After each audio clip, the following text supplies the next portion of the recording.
nossa série de exposições no livro de Romanos, ou melhor, na carta de Paulo aos Romanos, no capítulo de número 3. Hoje pela manhã nós iniciamos o capítulo 3, hoje nós vamos ler a partir do verso de número 21. Portanto, abra sua Bíblia comigo. Romanos, capítulo 3, verso de número 21.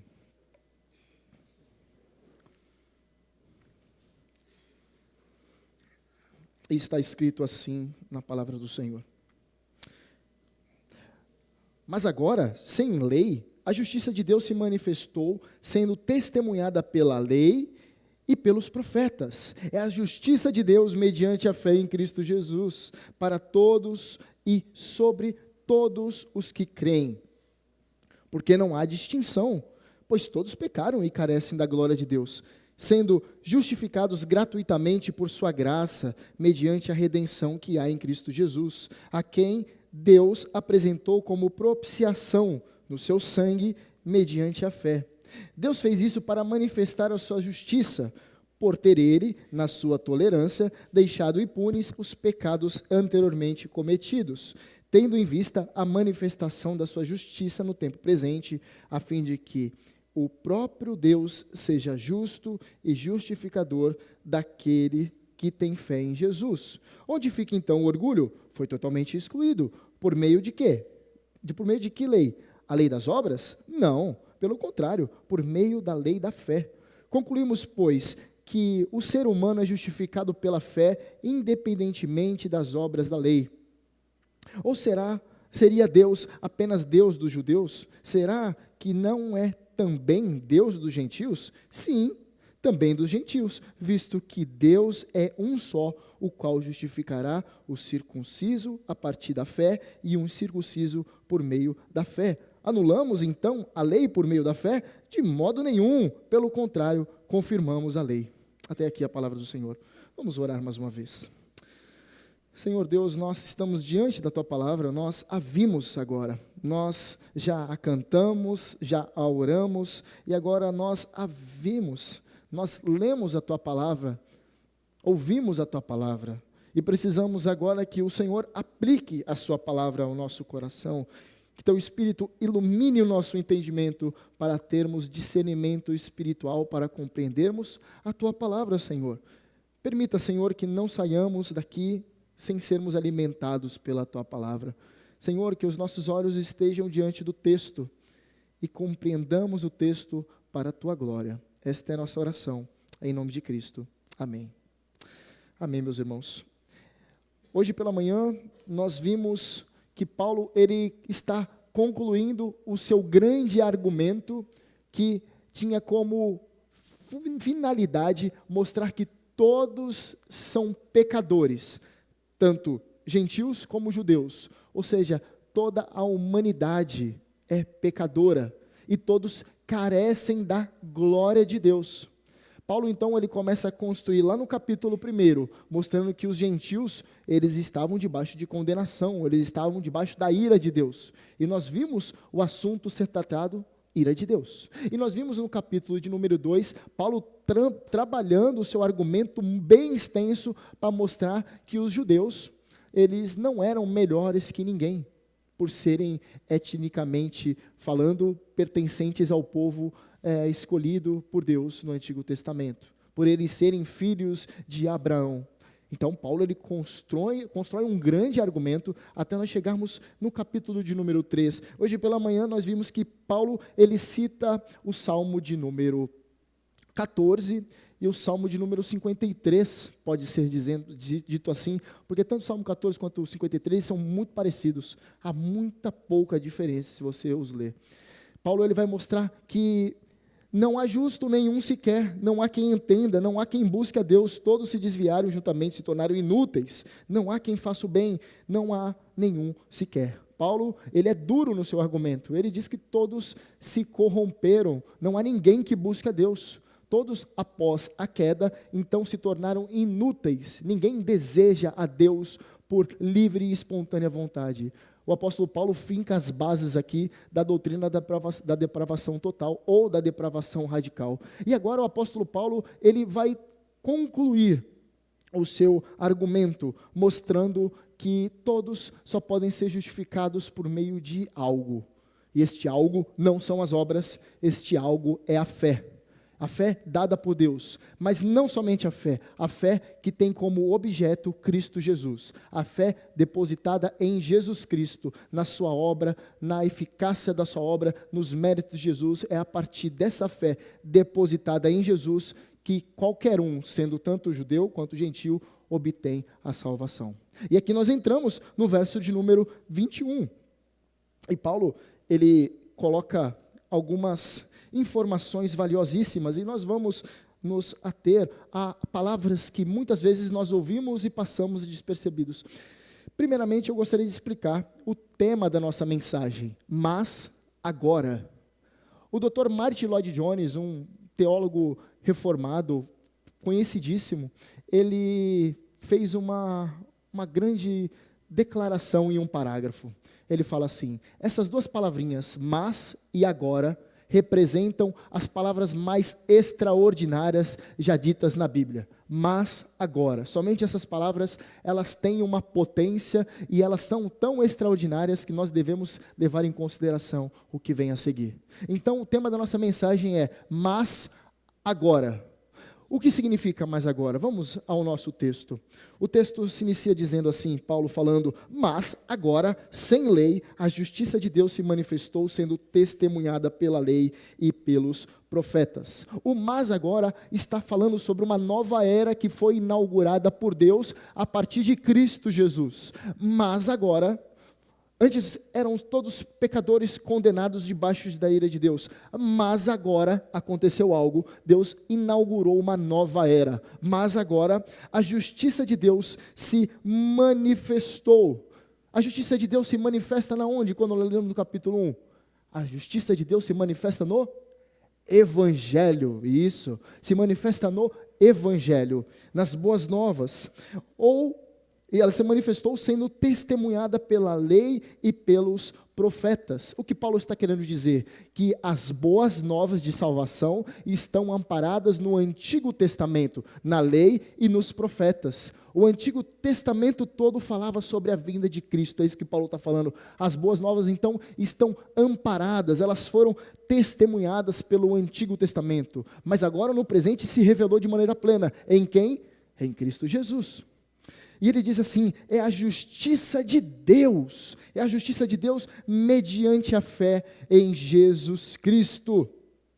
Porque em Jesus Cristo, para todos e sobre todos os que creem, ou seja, a salvação é para aqueles que creem. Todos que creem, porque Deus amou o mundo de tal maneira que deu seu Filho único para todo aquele que nele crê. Para todo o que crê. A salvação então é para todos? Não, é para quem crê. Não é para todos. É para aqueles que depositam a fé no Filho de Deus. Então nós já derrubamos uma barreira teológica gigantesca, aquelas pessoas que dizem que todos os homens são filhos de Deus. Mentira, isso é uma mentira do diabo. Não são todos filhos de Deus. Somos criaturas, inimigos de Deus, até o momento, mas agora que a pessoa deposita fé em Cristo Jesus. A partir desse momento, ela se torna filho de Deus, ela se torna adotada. Esse é o termo utilizado. Nós não somos filhos naturais de Deus. Nós pertencíamos, a nossa paternidade era filhos da desobediência, filhos da ira, filhos do diabo. É assim que a Bíblia chama aqueles que não são regenerados. Mas no momento quando nós depositamos a nossa fé em Cristo, aí nós nos tornamos filhos de Deus, adotados, herdeiros e cordeiros com Cristo Jesus. É assim que a Bíblia trata. E Paulo ele vai falar: a justiça de Deus mediante a fé em Jesus Cristo, para todos e sobre todos os que creem, porque não há distinção. Não há distinção, você pode ser judeu, você pode ser gentil. Lembrando que a humanidade, naquela época, era dividida pelos judeus dessa forma. Ou você era judeu, ou você era não judeu, ou seja, você era gentil. Então, todas as outras pessoas que não eram judias ou hebreias, elas eram gentílicas. Paulo está fazendo uma unificação. Não há distinção, todas as pessoas. Aí ele vai falar um porquê. Por quê? Porque não há distinção, pois todos pecaram e carecem da glória de Deus. Paulo, então, ele está querendo falar que todos ofenderam a santidade de Deus. Pecado é a rebelião contra a bondade de Deus. Todos, então, eles foram hostis contra o nome de Deus. Todos insultaram o caráter de Deus. Todos traíram o seu amor. Todos quebraram os 10 mandamentos. Todos ofenderam a santidade de Deus. E para isso eu gostaria de fazer uma ilustração. Imagine só, existe um justo juiz, uma pessoa que é um juiz humano, e ele é muito correto, ele é muito justo. E em um certo momento ele vê uma pessoa em necessidade. Ele vê essa pessoa, ele atrai a pessoa para o seu lar. Ele cuida dessa pessoa, ele dá alimento para essa pessoa, ele veste essa pessoa, ele cuida dessa pessoa. Essa pessoa é cuidada por esse homem que trabalhava como um juiz e era justo. E em um dado momento, essa pessoa que foi ajudada por esse justo juiz se rebela e retribui aquela benfeitoria com outras coisas. Contribui de que forma? Cobiçando as coisas que ele tem, difamando a ele, mentindo sobre o seu caráter, roubando aquilo que ele tem, adulterando com aquilo que ele possui e intentando contra a sua vida, ou seja, planejando matá-lo. Todos pecaram e destituídos estão da glória de Deus, significa isso. Significa que todos nós fomos criados, mas em Adão, quando nós fomos criados, nós o traímos ao pecado entrar por meio dos nossos primeiros pais. E assim nós nos rebelamos de maneira extrema contra Deus. Nós fazemos parte de uma classe que faz rebelião contra Deus. E é isso que é o todos pecaram e destituídos ou carecem da glória de Deus. E eu já expliquei aqui, a palavra glória de Deus pode significar várias coisas. Pode significar peso, glória pode significar peso, pode significar brilho muito intenso, mas aqui a palavra glória de Deus significa uma pessoa. A glória de Deus significa também a reunião de seus atributos. Ou seja, todos carecem de uma pessoa, e essa pessoa é Jesus.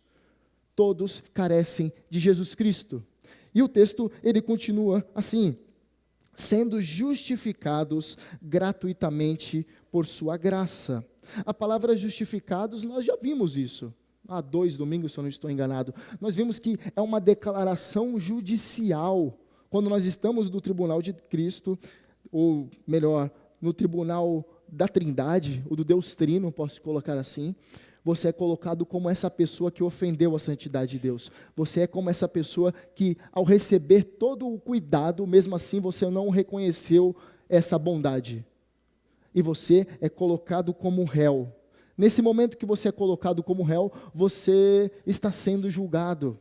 E esse julgamento parte do princípio que você é uma pessoa má e que merece condenação, merece a punição por aquilo que você fez. Você merece sofrer por aquilo que você causou. E aí a justificação é o ato de Deus enviar o seu Filho. E o seu Filho Jesus, todos os seus méritos, aqueles méritos daquele que nunca pecou, ele assume o seu lugar na condenação. E ao fazer isso, Deus o declara esse réu, que é um réu culpado, como alguém que é justificado, alguém que se torna justo.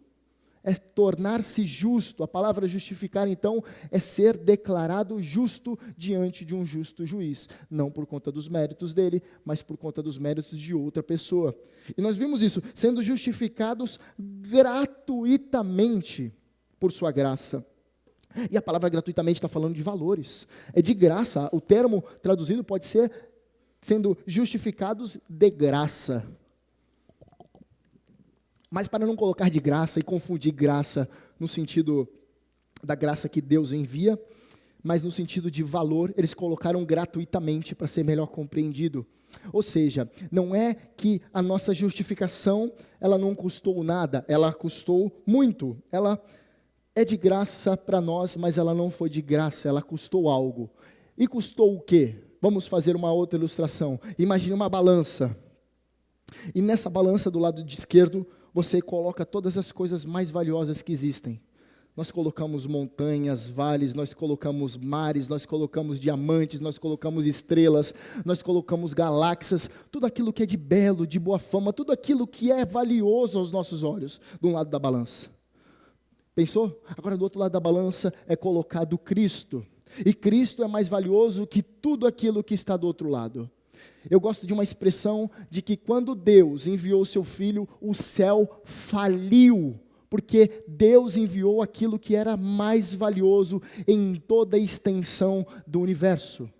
Então, qual é o preço que custou para Deus? Custou o seu Filho precioso, aquele que ele diz: este é meu Filho em quem tenho o meu prazer. Aquilo que o Pai se alegrava era o Filho, e o Pai mesmo assim envia o Filho. E quando nós vimos gratuitamente é porque não custou nada para nós. Tem aquela música que nós cantamos: eu nunca saberei o preço dos meus pecados lá na cruz. Nós sabemos, é um alto preço, mas nós não temos como dimensionar esse alto preço. Então, quando nós vemos isso aqui, que sendo justificados gratuitamente, tem essa conotação: não nos custou nada. Paulo diz assim: sendo justificados gratuitamente por sua graça. Graça é um favor imerecido, ou um presente, um dom, é algo concedido sem você merecer, é pela graça. E ele continua: mediante a redenção que há em Cristo Jesus. O termo redenção, eu já expliquei aqui, mas vale a pena explicar novamente. Tem uma conotação da época. Redenção tem a ideia de resgate, tem a ideia de que, vamos imaginar que alguém, aí poderia ser um escravo, poderia ser um preso político, um preso de guerra, poderia ser um condenado. Essa pessoa que estava aqui colocada desse lado, ela precisava de outra pessoa assumir o seu lugar, ou um preço, uma fiança para que ela fosse tirada de lá. Tá ok? Então a palavra redenção tem a ideia de resgate. Está escrito mediante a redenção que há em Cristo Jesus. Mediante, então, a substituição. O sacrifício, então, ele é vicário, ele é penal, ele é substitutivo. Cristo assume o nosso lugar. Então, eu gostaria de utilizar uma ilustração, continuando lembrando lá daquele justo juiz. O ofensor, então, ele é libertado da sua justa punição. E quem assume o lugar diante dessa ilustração? Vamos imaginar novamente. Aquela pessoa que ofendeu o justo juiz, ele está diante do réu, ele está diante, do juiz. E o juiz vai falar: bom, eu vou conceder aqui uma alteração nesse processo. Eu vou o tirar, eu vou o resgatar. Só que eu vou enviar alguém mais precioso para tirá-lo. E o juiz, o justo juiz, ele envia o seu próprio filho e tira aquele malfeitor que fez todas aquelas coisas horríveis contra ele. E ele tira. Então o Filho assume o lugar. A ideia de redenção é isso, redenção que há em Cristo Jesus. O Filho perfeito é entregue no lugar daquele ofensor, daquele que está em rebelião, daquele rebelde. E aí continuamos o texto: a quem Deus apresentou. Paramos aqui, a palavra apresentou é muito forte, que é colocado apresentou somente na nossa tradução, mas pode ser expôs publicamente. Ou seja, além do justo juiz, ele pegar o seu filho, que é bom, que nunca tenha pecado, ele o expõe publicamente. Ele vai ser punido diante de todos os olhos de todos os homens. Vai ser exposto. O horror da punição vai estar diante dos olhos da humanidade. E ele fala: a quem Deus apresentou publicamente como propiciação. E a palavra propiciação, ela tem a ideia de apaziguar. Vamos pensar no Antigo Testamento. Quando nós lembramos da Arca da Aliança, vocês se recordam da Arca da Aliança? O que havia em cima da Arca da Aliança? Uma tábua e 2 querubins. Nessa tábua, provavelmente feita de ouro, ali, essa tampa da arca se chamava propiciatório. O que acontecia então? Uma vez por ano existia o Yom Kippur, ou o dia da expiação. O sumo sacerdote, ele tinha que expiar o pecado do povo. Expiar, o que é expiar? A palavra expiação ou expiar significa cobrir. Cobrir com sangue. O pecado do povo era coberto com sangue. Obviamente não sangue de pessoas, mas sangue de animais. Então assim, uma vez por ano, o sumo sacerdote ele fazia propiciação pelo pecado do povo. O povo de Israel, então, era declarado judicialmente liberto da condenação, porque foi derramado sangue. Então, o termo propiciatório tem essa conotação. Jesus, ele está, então, exposto diante do propiciatório. Ele é a nossa propiciação. Ele que apazigua a ira de Deus. Quando a expiação é feita, a ira de Deus então é removida. Vamos então para a nossa ilustração. Então, o filho, ele vai suportar a terrível ira, ou melhor, a terrível punição que é concedida. Lembra, o justo juiz, ele envia o seu filho, e o seu filho agora vai sofrer a punição que não é dele, era daquele que foi o ofensor, no caso, eu e você. E ele assume esse lugar, exposto publicamente. E aí, o que vai acontecer? Quando nós lemos a nossa confissão de fé de Westminster, a confissão de fé, ela é muito precisa em cada termo. Nenhum termo ali é colocado ao acaso. Está escrito assim, falando sobre Jesus como mediador. Jesus, no caso, padeceu imediatamente em sua alma os mais cruéis tormentos e em seu corpo os mais penosos sofrimentos.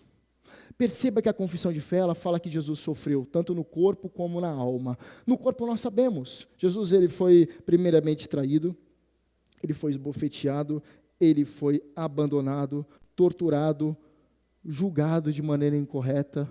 Jesus, ele é colocado a ser atacado ou atingido por chicotes, melhor dizendo, ele é chicoteado. Jesus, ele fica sem comer, sem beber durante um período, ele perde muito sangue. Jesus, ele tem que levar a sua pesada cruz até fora da cidade, no caso, no Gólgota. Jesus, ele tem que carregar essa pesada cruz e provavelmente Simão de Cirene, ele tem que ajudar Jesus de alguma forma para levantar a cruz ou carregar por um percurso, pois Jesus havia perdido muito sangue, ele estava com sede, ele estava sofrendo. Isso aqui são aquilo que Jesus sofreu no seu corpo. Nós lembramos, como nós cantamos, dos cravos no espinho, que possivelmente perfuraram bem profundo. Nós vemos que Jesus ele estava vestido e as suas vestes elas são repartidas. Você se recorda disso? Mas antes disso, de ser repartida, durante o momento de insulto, naquela noite da tortura, ele após ser açoitado, ele é colocado, após ser esbofeteado e chicoteado, coloca um manto púrpura sobre ele. Esse manto púrpura depois é retirado. Imagine só, as chagas já estão secas, o sangue já secou, e depois eles arrancam, começa a sangrar tudo de novo. E aí depois é repartido as vestes de Jesus. Imagine as vestes, ele despido. Alguns comentaristas dizem que Jesus ele foi crucificado de maneira vergonhosa, ao ponto de estar completamente nu. É o que alguns comentaristas falam. Ele é exposto, a sua vergonha é colocada diante de todo mundo. Isso aqui são aqueles sofrimentos no corpo, pressões psicológicas, Jesus transpirando gotas de sangue, um terror que ele sofreu, mas fala também na alma.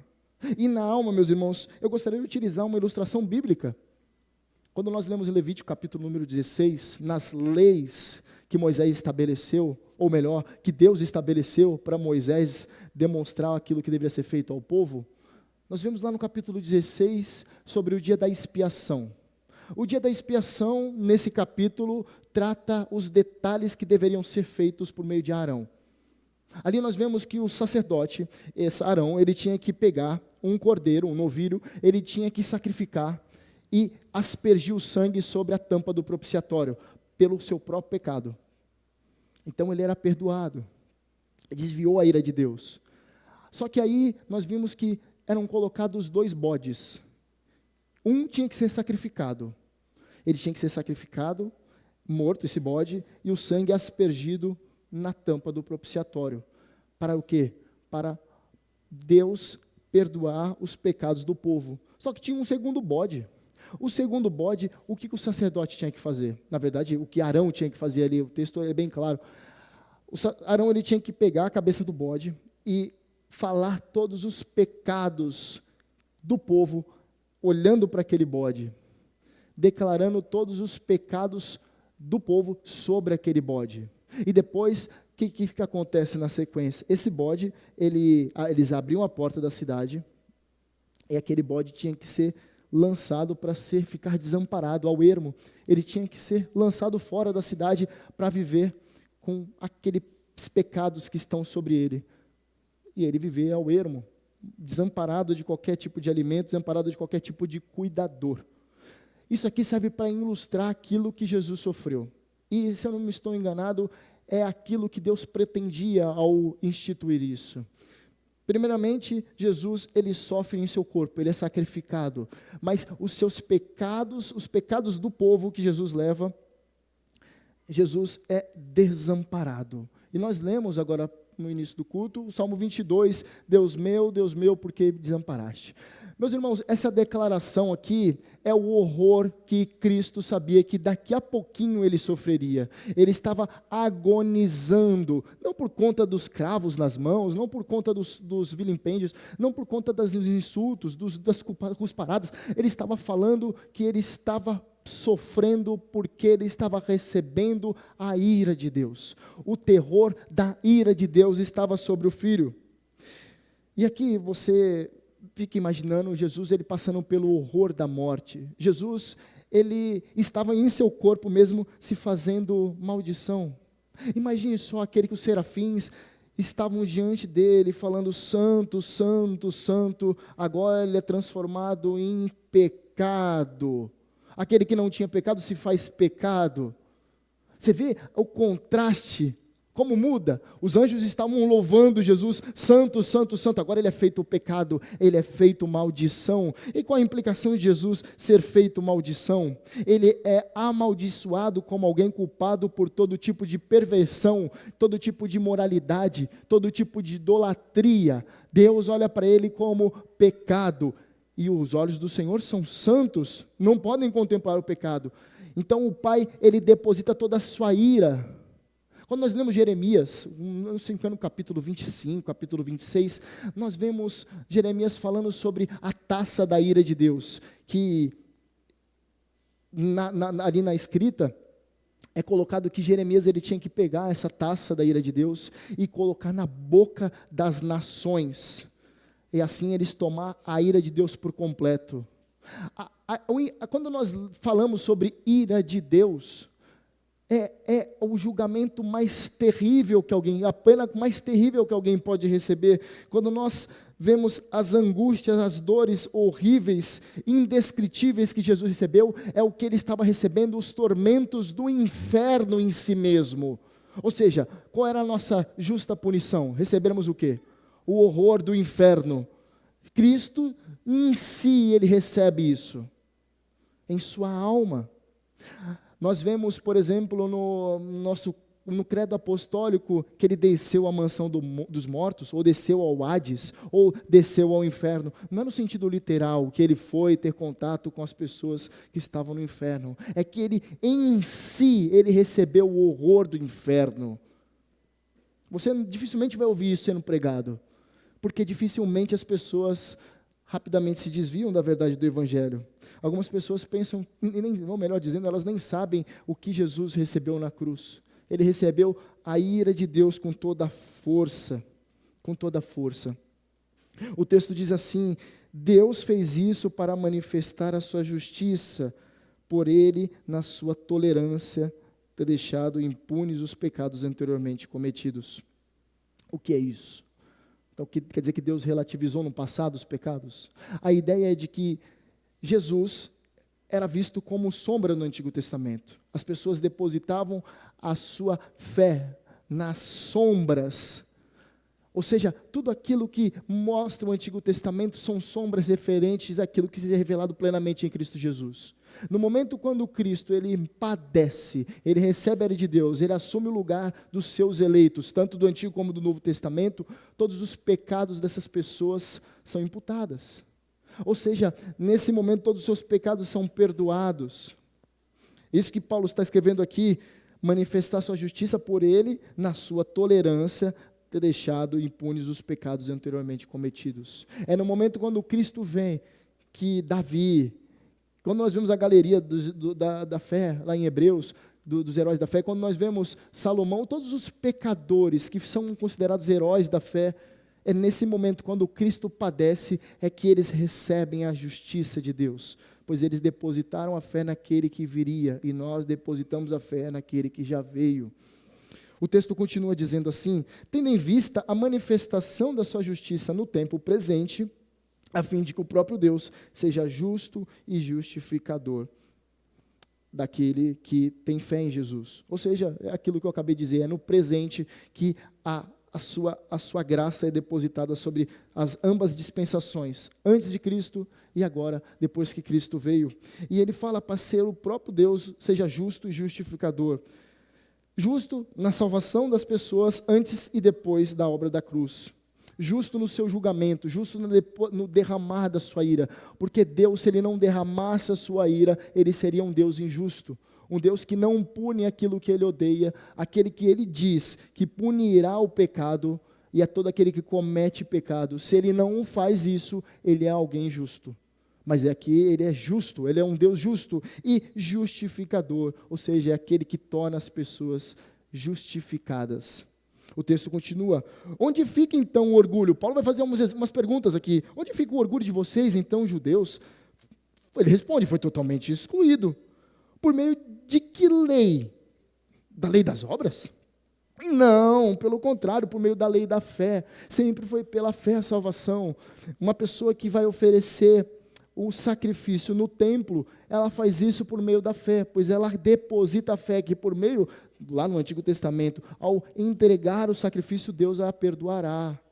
Vocês estão entendendo? Agora no Novo Testamento nós depositamos a fé em Cristo, pois nós sabemos que Cristo nos perdoa em Jesus. É isso que Paulo está demonstrando. Não, pelo contrário, por meio da lei da fé, sempre foi assim. Então, o que é justificação pela fé? É levantar as mãos vazias, sem demonstrar obras nenhuma. Eu não tenho nada nas mãos. Eu só tenho pecado e condenação. Eu preciso do Senhor. O texto, Paulo vai concluir. Concluímos, pois, que o ser humano é justificado pela fé, independentemente das obras da lei. Então não é fé e mais missa, fé e mais eucaristia, não é fé e mais qualquer outra coisa, mediadores, medianeiros, missas, terços, nada. É somente pela fé. E ponto. Não é mais pela fé e campanhas que as igrejas têm feito, não é mais fé e mais você precisa conquistar a sua salvação, pagar o preço da sua salvação. É só pela fé. Não é mais fé e mais um objeto ungido, não é fé, é só pela fé. Está muito claro aqui, embora algumas igrejas tenham ensinado que é fé e mais alguma coisa. São sinagogas de Satanás que fazem isso. Sinagogas de Satanás, lugares que pregam salvação pelas obras, são sinagogas de Satanás. A salvação é pela fé e pela fé somente, independentemente das obras da lei. Seja anátema qualquer um que traga um evangelho diferente daquilo que é apresentado nas Escrituras. Aí Paulo vai falar agora assim, ou seria Deus apenas Deus dos judeus? Ele faz uma outra pergunta, será que não é também Deus dos gentios? Sim, também dos gentios, visto que Deus é um só, o qual justificará o circunciso a partir da fé e o incircunciso a partir da fé. O que Paulo está falando assim? Yahvé, Ele é o Deus criador de todas as coisas. Ele que criou os gentios, Ele que criou os judeus. É uma verdade atemporal. Aquele que é incircunciso, ou seja, aquele que não pertence à nação judaica, aos ritos judaicos, ele vai ser justificado pela fé. E aqueles que são circuncidados, pertencem à nação judaica, também é pela fé. Sempre foi pela fé. É isso que Paulo está falando. E ele conclui assim, anulamos então a lei por meio da fé? De modo nenhum. A lei tem uma serventia. Pelo contrário, confirmamos a lei. Paulo está falando assim, a lei tem uma serventia. A lei serviu de aio, de tutor. A lei tem como propósito mostrar que para você é impossível cumprir cabalmente a lei. É impossível ser salvo por meio da lei. Ela tem um propósito, e o propósito é guiar até a pessoa, até Cristo. Fala, eu não tenho como cumprir. Se eu tropeçar numa vírgula, eu transgredi a lei inteira. Eu preciso de Cristo. A lei tem esse propósito, é o que Paulo está falando. De forma nenhuma, confirmamos a lei por meio da lei da fé. Paulo está falando então, onde está a exclusividade dos judeus?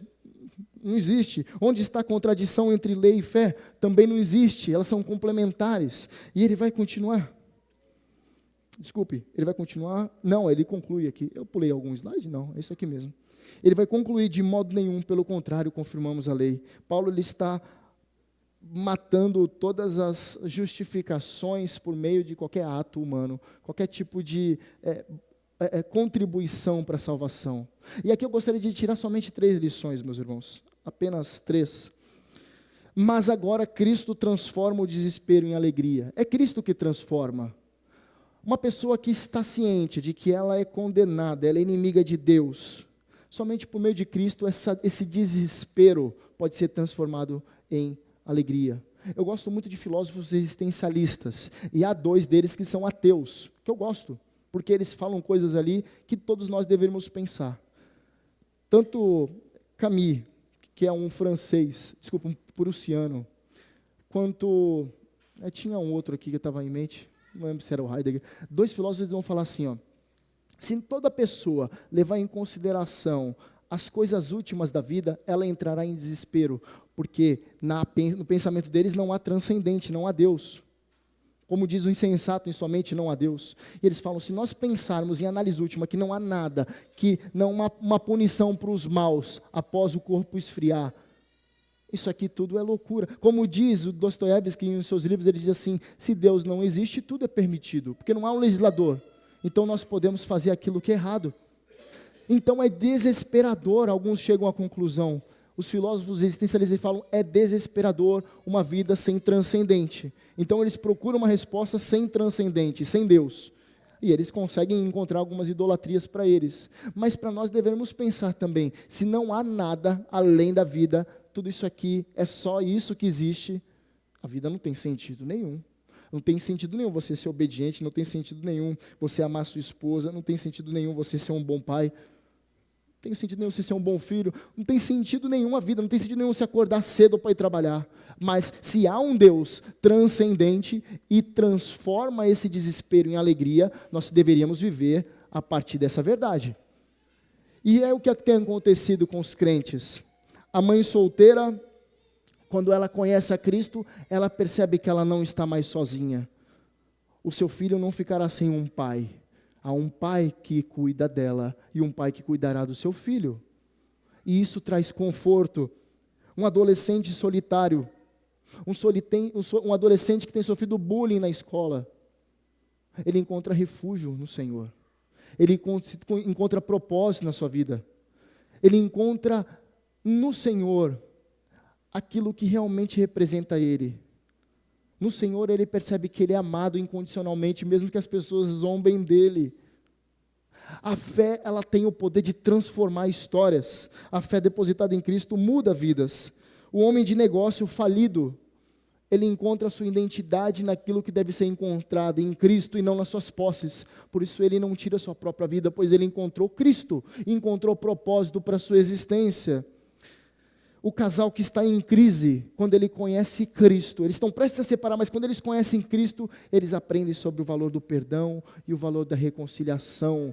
A vida deles é transformada, porque Cristo, Ele transforma desespero em alegria, em novidade de vida, e é assim que nós devemos viver. Mas Cristo, Ele transforma outras coisas também, veja só, mas agora Cristo transforma o orgulho em humildade. Se antes você pensava que através daquilo que você faz, porque você é um bom pai, um bom funcionário, você paga suas contas em dia, você nunca fez mal para ninguém, você seria salvo, a partir das Escrituras você vê, não é por isso que eu sou salvo, eu entro em desespero. Mas aí eu conheço Cristo, eu entro em alegria plena no meu coração. E aí, esse orgulho que você tinha antes, que você era salvo, ou poderia alcançar algum mérito diante de Deus, você acaba rejeitando e recebendo tudo com humildade, porque os humilhados serão exaltados, aqueles que se humilham diante de Deus, Deus o exaltará. Essa é a conotação. Quando nós vemos as implicações práticas dessa verdade, é que o patrão soberbo, ele passa a tratar diferente os seus funcionários. Sabe aquele patrão arrogante, soberbo, que tem tudo? No momento quando ele conhece o Evangelho de Cristo, isso não pode continuar. Ele tem que ser transformado, ele tem que tratar as pessoas e encontrar valor nas pessoas, pois todos foram criados à imagem e semelhança de Deus. Quando um pai controlador, ele conhece a Cristo, aquele pai mandão, que tem mania de mandar na sua esposa, tudo tem que ser do jeito dele, nos seus filhos tem que ser do jeito dele. Quando ele conhece a Cristo, a humildade brota em seu coração. Ele passa a ouvir aquilo que a pessoa sofre, pois ele sabe que ele não é perfeito e necessita também agir com compaixão e misericórdia com outras pessoas. Quando aquele jovem esnobe, ele é alcançado pelo Evangelho, ele passa de olhar para as pessoas Ele deixa de olhar, melhor dizendo, as pessoas de cima para baixo, com um ar de superioridade, pois ele sabe que ele é um miserável pecador alcançado pela graça. Não tem como uma pessoa ser crente, ser esnobe, arrogante, soberba, jactanciosa. As Escrituras usam muitos termos para nos humilhar, veja só. O jovem rebelde, o filho rebelde, descobre que ele não é tão forte, tão sábio, tão esperto como ele imaginava, pois ele entendeu que a verdadeira sabedoria está no temor do Senhor. Então ele passa a enxergar as coisas diferente, ele passa a considerar o conselho dos mais velhos, os conselhos daqueles que o amam verdadeiramente. Porque ele entende que é temendo o Senhor e honrando as autoridades, os pais e as mães, é que ele alcançará graça diante dos olhos do Senhor. E por fim, quando nós vemos o mas agora aplicado na nossa ação, mas agora Cristo transforma a indiferença em missão, é que aquela pessoa que não tem Cristo, ela não tem propósito na sua vida. Como eu disse, é desesperador não ter algo além e não ter um amigo para contar todas as horas. É completamente aterrorizador. Só que quando ela encontra com Cristo, ou quando Cristo a encontra, ele transforma a indiferença em missão. As pessoas que são alcançadas pela graça são convocadas para anunciar as boas novas, não para viver a vida com os mesmos propósitos de outrora. Com as implicações práticas, os pais que eram atarefados e não tinham tempo para a família, agora passam a reservar tempo para educar os seus filhos na palavra. Na palavra. Senta com seus filhos, faz culto doméstico. Vocês têm feito culto, vocês, maridos, vocês fazem culto doméstico com suas famílias? Interessante isso. É uma recomendação para você hoje. Pais, eles têm que ser líderes das suas famílias. O que nós temos é pais Homer Simpsons, aquele pai bobão que fica sentado no sofá, assistindo televisão e tomando cerveja, mas nunca lê as Escrituras com seus filhos, não ensina os seus filhos, não pega na mão, não auxilia. Homer Simpsons são assim. E o contrário, quando nós vemos os Simpsons, nós vemos que tem uma outra família ali, e tem um pai ali que ensina os filhos, né? Curioso, esse pai é ridicularizado. O pai leva para a igreja, sempre está andando com seus filhos no temor do Senhor. O simples se ridiculariza, porque o mundo ridiculariza. E nós crentes deveríamos aprender com essa lição que os pais, eles devem conduzir seus filhos no caminho do Senhor. É no caminho do Senhor que nós devemos conduzir. Eles não têm que ser médicos, advogados, isso aqui é o menos. Que eles têm que ser, são pessoas tementes ao Senhor. Tem que forjar o caráter de Cristo nesses seus filhos. Então, os pais atarefados passam a ser indiferentes quanto às coisas espirituais e passam a cuidar de seus filhos no temor do Senhor. Os vizinhos indiferentes à sua vizinhança. Conhece? Você é um tipo de vizinho assim, que você fechou a porta, não quer papo com ninguém? Aquela pessoa antipática, que tipo, não dá bom dia para ninguém? Quando o vizinho crente, ele é alcançado pela graça, ele passa a pregar o evangelho para os vizinhos.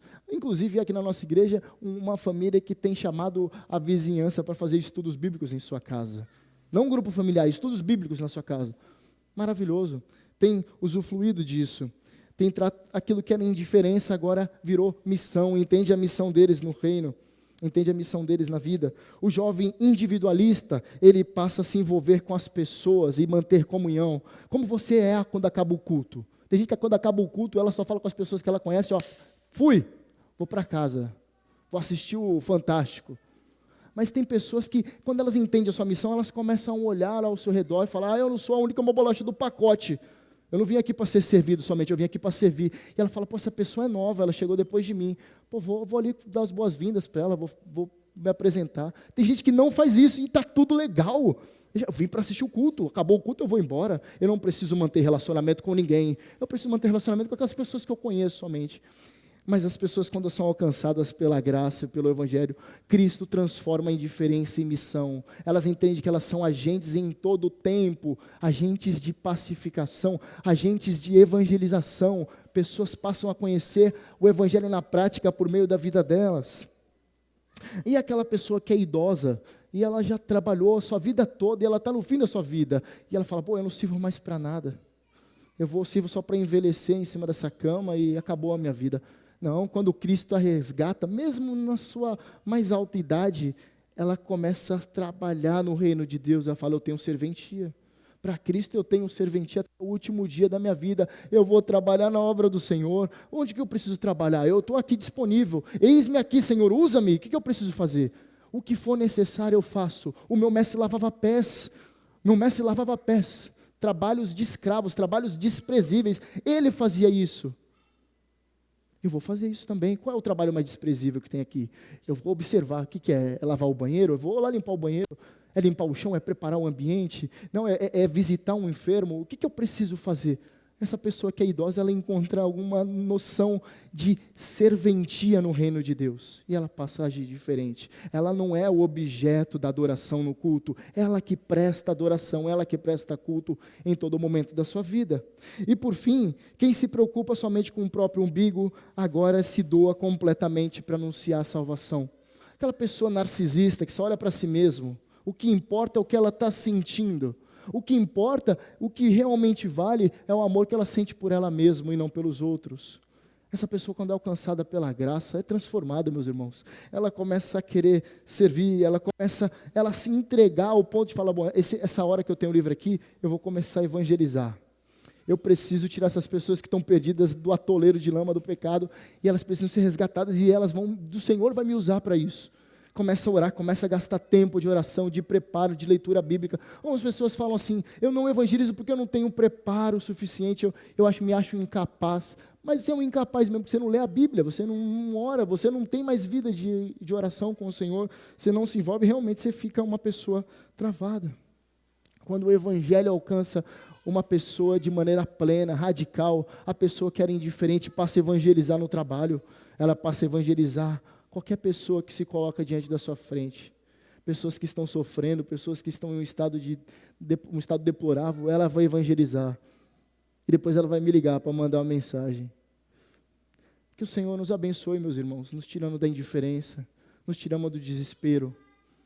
O Senhor, nessa noite, Ele nos lembre que Ele entregou o Seu Filho. E não foi em vão. Tem um propósito, não é somente morrer pelos nossos pecados somente, mas que fôssemos agentes de salvação neste mundo caído. Amém? Vamos orar? Santo Deus, queremos te dar graças pela tua palavra e por tão grande salvação. Obrigado porque Jesus Cristo, Ele recebeu toda a ira que era nossa. Ele recebeu tanto no corpo quanto na sua alma. Ele foi atormentado com todo o sofrimento mais inimaginável possível. Ele morreu em nosso lugar, Senhor. E se Ele deu a vida por nós, nós devemos dar a vida por Ele. Nós devemos ter um amor sacrificial, um amor verdadeiro, tanto pelo Senhor quanto pelo próximo. Senhor, nos capacite a sermos agentes de reconciliação por meio da Tua palavra. Que sejamos pessoas que estejam determinadas em sermos luz para esse mundo e sal também, Senhor. Nós sabemos que antes éramos inimigos, mas agora somos feitos amigos. Nós sabemos que nós antes éramos inimigos destinados à destruição eterna, mas agora somos feitos santos e irrepreensíveis na sua presença. Nós sabemos que o Senhor tem transformado a nossa história. Por isso nós oramos, Senhor Deus, continue a nos transformar para a tua glória. Em nome de Cristo. Amém. Amém.